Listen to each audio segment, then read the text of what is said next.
I didn't pick up mail today. I figured there's not going to be very much anyway, and I also got distracted, so that's okay though. We're going to play with the kittens for a couple minutes, and I'll catch you up on whatever might be news.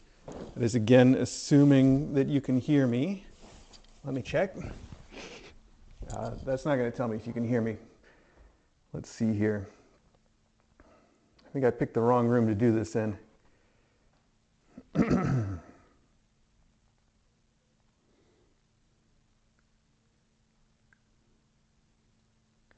All right, good, sounds good. Okay, well, the mic might just cut out at any minute. I noticed that the receiver didn't charge, and so it's got a low battery signal on it, and it says safety, which is I've never seen. I have no idea what safety means on it. But it looks like it's working right now. It sounds like it's working right now. So if it suddenly spontaneously stops, then it is what it is. DJ bought pads for these rugs so they don't have to be so wrinkly, but this one didn't get a pad under it yet. And if I play with these kids with the toy, they're just gonna, well, they're gonna get it everywhere, but that could be fun. We'll give it a try. Let's see. So I said that I would at least sit here and play with the kitties and talk to you about news, which is exactly what we're gonna do. And there's not a whole lot of news. As you know, the boys all, ooh, that was a big jump, wow. You know, the boys all went for their neuters this week, so all three of the boys that are here are now neutered. However, we do know that, you know, of course, that's not necessarily immediately effective. It reduces your risk quite a bit right off the bat, but there's still a chance. Yeah, I'm saying there's still a chance. So we have to be careful. We're not just going to let them hang out with the girls unobserved. And of course, you know, especially if any of the girls are in heat. And you know how cats are. They don't generally, you know, get up to that kind of mischief unless the girls are in heat. So as long as they're not, we're not too worried. But again, we're not going to let them do it without being observed, you know, without us keeping an eye on them and making sure that there's no hanky-panky going on, which right now it seems like it's okay. Cloak is the only one that I think right now would be an issue, and she is, well, she is actually with her boy, but I don't think that's going to happen. I haven't seen any sign that that's going to be an issue. So that's that as far as it goes. Oh, man, I landed right on Maggie. That's the only real news. Now, the girls don't go for their spays until the 12th. I think it's the 10th, the 12th, and the 18th. They're in 3 groups. I think I'd said previously that it was just those 2 dates, but there's actually a 3rd date. The girls are in 3 groups.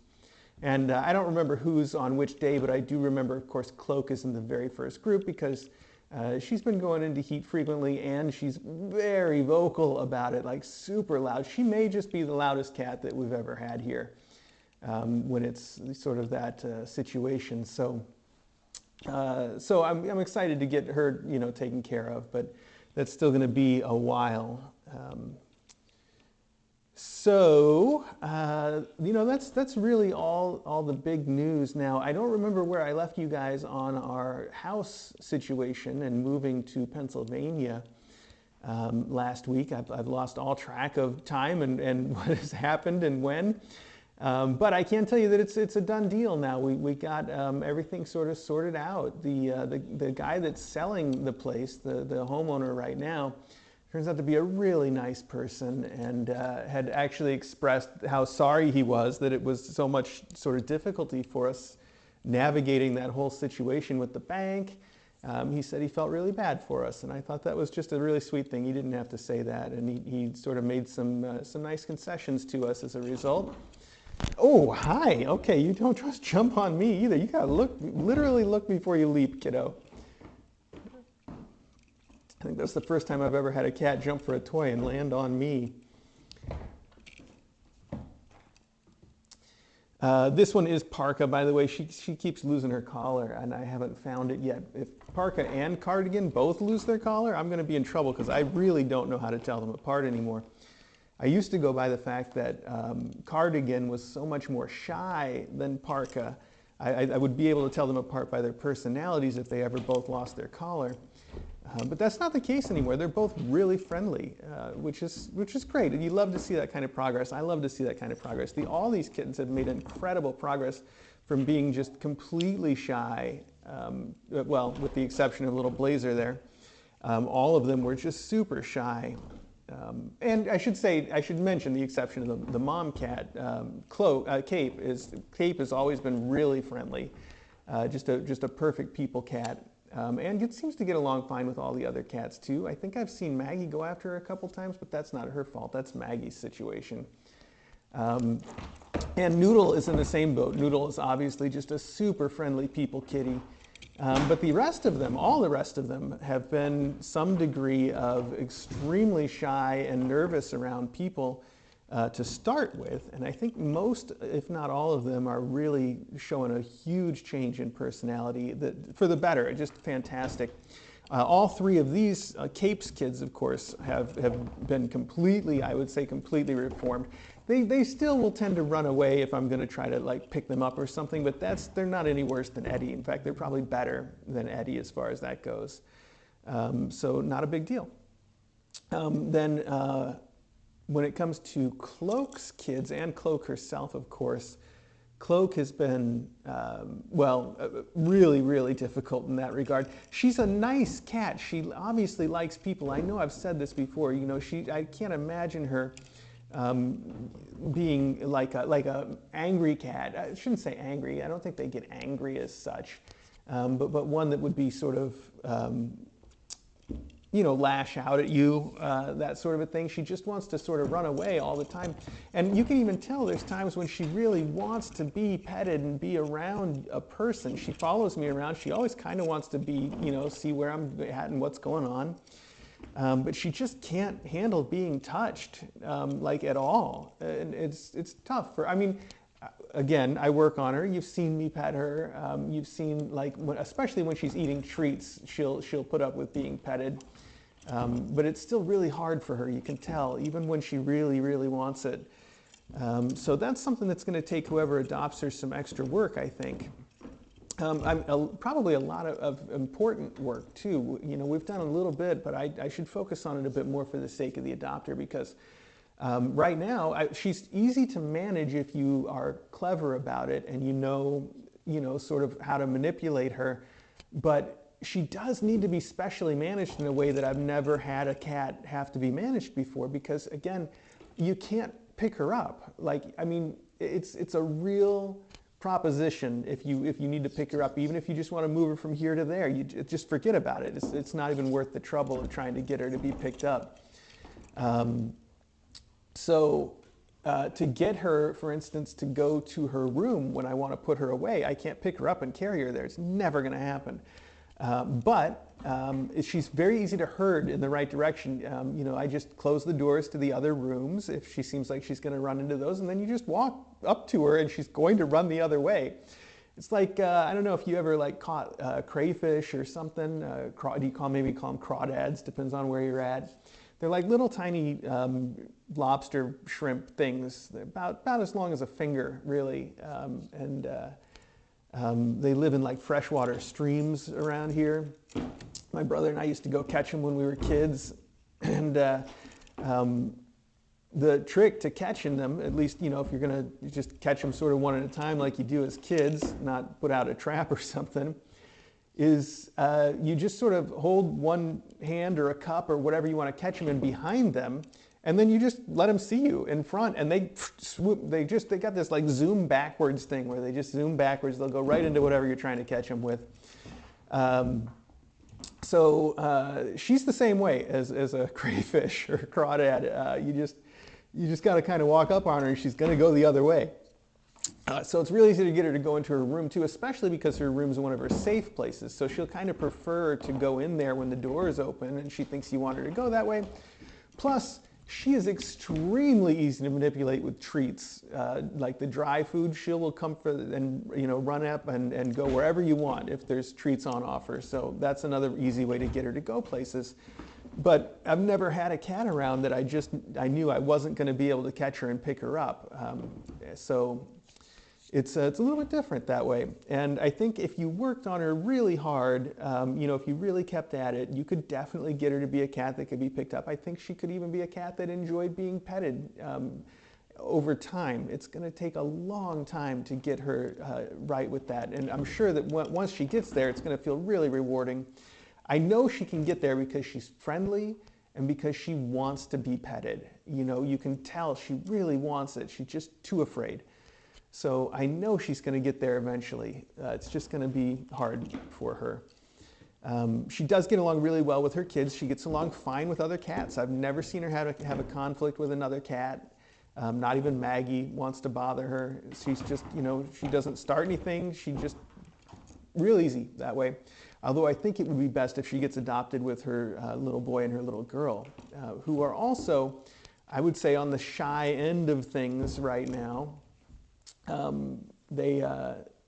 Tutu is a little more outgoing and a little bit more adventurous, but her little boy, Romper, is, I would say, almost as bad as she is in a way. Like, you can tell that he's got that same sort of tendency to want to run away, to not be picked up, and not to be petted a lot. And now he'll put up with it a lot better than she will, and I think it's important to keep up on that so that he doesn't end up sort of, you know, more in her situation. But he is a little bit trickier. You know, he's not like these kids that are just all good with it now. He still needs some work. I would also say that Smock is that way and still needs some work. You know, you can pick her up and you gotta, she doesn't mind sort of being picked up. She'll put up with it.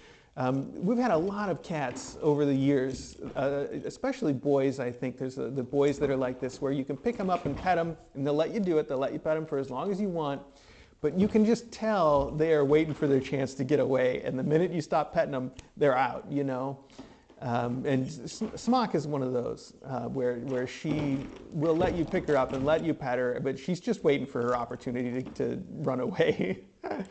So she's also like really good at hiding, but she's a lot of fun too. She likes to play. She'll come out for treats. It's just it can be difficult to get her when you want to pick her up, because she also will definitely give you a chase, a run, I guess I should say. You have to chase, but she's easy to sort of get cornered and then pick her up and do whatever. But yeah, I would say Smock and Romper are the ones that need the most work among the kittens, and then Cloak, of course, is on a whole other level. And then everybody else is pretty easy going these days, and it's been a change for everybody. They've all made good progress. You know, Tutu, and especially Tutu, shows like a world of change from where she was. Jumper is a big difference from where she was when she came in. She's just a lot of fun and hangs out, and yeah, you know, she might give you a little bit of a chase, but like Eddie does, not like, you know, not like Cloak. So, and Jumper seems to really enjoy being petted too, and even held. So that's good for her. And then there's this boy Blazer. He's just on his own. He's the polar opposite on the spectrum. He's like, you know, Cloak is all the way out there on one end by herself, and he's all the way out on the other end by himself. He loves to be with his people. He loves to be petted. He'll still nurse on, if you're wearing something, especially he likes polar, not polar fleece, what do they call it? Sherpa, like that Sherpa material, kind of like this. It's not exactly like this. Usually we find them on the blankets, like on the back side of the marshmallow blankets and stuff. If you're sitting around with some of that, he will come and he'll just nurse on it all day long. It's really cute. He also does like this jacket. He'll nurse on this very frequently. So he's really sweet that way. He's just real easy all the way around. So yeah, I mean, that's the update on the personalities, and I think that's important because they all do need to find their adopters, and now that they're starting to get fixed and we got those dates lined up, it's time to do it. Especially with us starting to plan our move and stuff. This is certainly going to be the last class that we have here in Connecticut, and it would sure be nice if we got them all adopted before we leave, which we don't have a date for yet, by the way. I have no idea when the move is going to happen. I do know that we are purchasing the house on the 13th, Friday the 13th, a nice lucky day. So I know that's when we're going to actually, take possession of the house, but we're certainly not going to be moving on that day. And so far, we don't have the move scheduled, so it's hard to say when it would happen. But I would like to see all these kids actually adopted before we leave. The reason being that the alternative to that, if the date comes and they still aren't all adopted, we'll have to put them with another foster. And, not only are fosters always hard to come by, they could be doing something more important than watching over the kittens that we had. But you also you hate to see them sort of go to anyone else that way. I'd like them to find their forever home and not have to settle into an in-between situation, But if it comes to that, it's not the worst thing in the world. I'm sure that Dawes can find a way to work it out for us if we have to. Hopefully we don't. The ringworm is long gone. I'm sure you guys all were aware of that, so that's not a concern anymore. And I've sterilized everything in the house since then, so I feel like even the stuff is pretty clear. I'm working on bringing the rugs back in. Those do need still sterilization. There's one that's been rolled up in the other room because I already deep cleaned it with Virkon. I put Virkon in the carpet steamer and got it through all the way through the rug, and then cleaned it out like that. And then I let it dry out and I rolled it up and I brought it up here, but my intent before I actually put it on the floor is to give it another wash with probably just a regular sort of carpet detergent. So that's why it's not laid out, why it's still rolled up in the corner. That and because it makes a fun toy for the kittens to sort of climb up and down. And I've got a second one that's had the Virkon treatment that's in the basement that also is going to get a second wash when it comes up, and that we'll just keep going until we've got all the rugs back. Everything else has, I think, already been cleaned.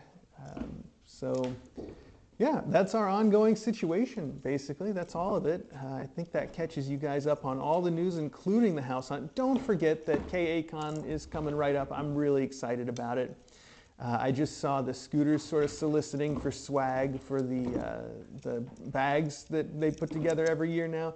KACON is one of those things that just every year it gets a little bit better. They always want to, it seems like they always want to do a little bit more than the year before, and they always seem to pull it off one way or another, and I think it's fantastic. Last year was amazing for me. There were some real special surprises there. And, this year, I don't always expect them to top it. In fact, I know that travel this year has been a big concern for a lot of people. So I personally expect it to be maybe a little bit smaller this year. But I don't know if that's the case or not. I could be completely wrong. I always kind of expect it to be smaller. I can never believe how many people show up. But it's always a good time, and I always try to convince myself, it's really not about Kitten Academy as much as it's about, people having their friends that they talk to all the time on our Discord that they can finally get a chance to hook up in person once a year, and that's where they do it. And that's great. It really, first off, it takes the pressure off of me, knowing that it's not about me. That would be terrible. I don't think I'd be able to handle it at all.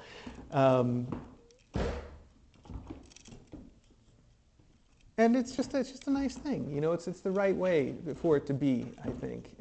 It's just a bunch of good people. So I hope I see you there. And if I don't, I know that just like every year, that will be something you can sort of participate in virtually on our Discord. There'll be a live stream and all the regular stuff, as far as I know.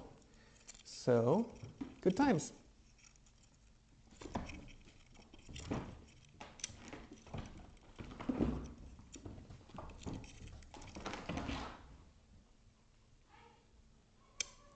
I thought this rug would get a lot more wrinkled up from all this.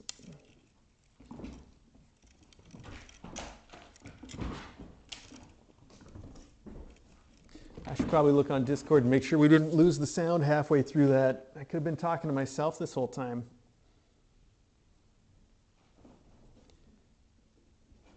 All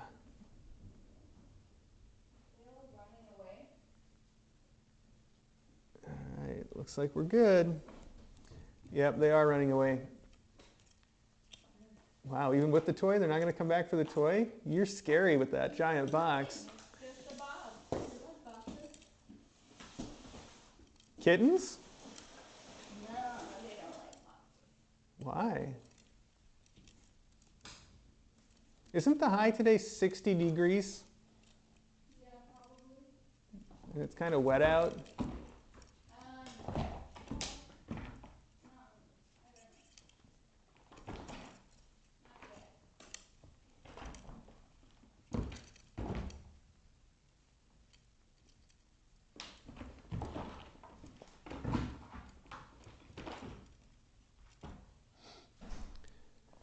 I gotta find where Parker's collar went, or get her a new one, I guess. I don't think I have another one that's like the one that she's been wearing, so I'd have to find her probably yet another design. How many collars has she been through since she's been here? They had those little tiny kitten collars that we have. They don't last very long if kittens are, if they play pretty hard and they keep getting their claws stuck in them. I've had to go through at least 3 of those for each of these kittens, and now they're on their 4th. I want to say this is their 4th collar. Parker could be getting her 5th before long, if I can't figure out what she did with it.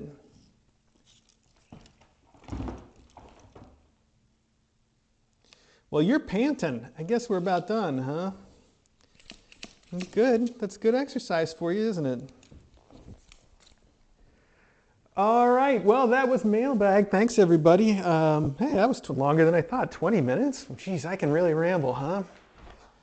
That's crazy. Well, thanks, and I guess I will see you next time. Maybe, if we're lucky by this time next week, I'll have some idea when we're actually going to move. We'll see.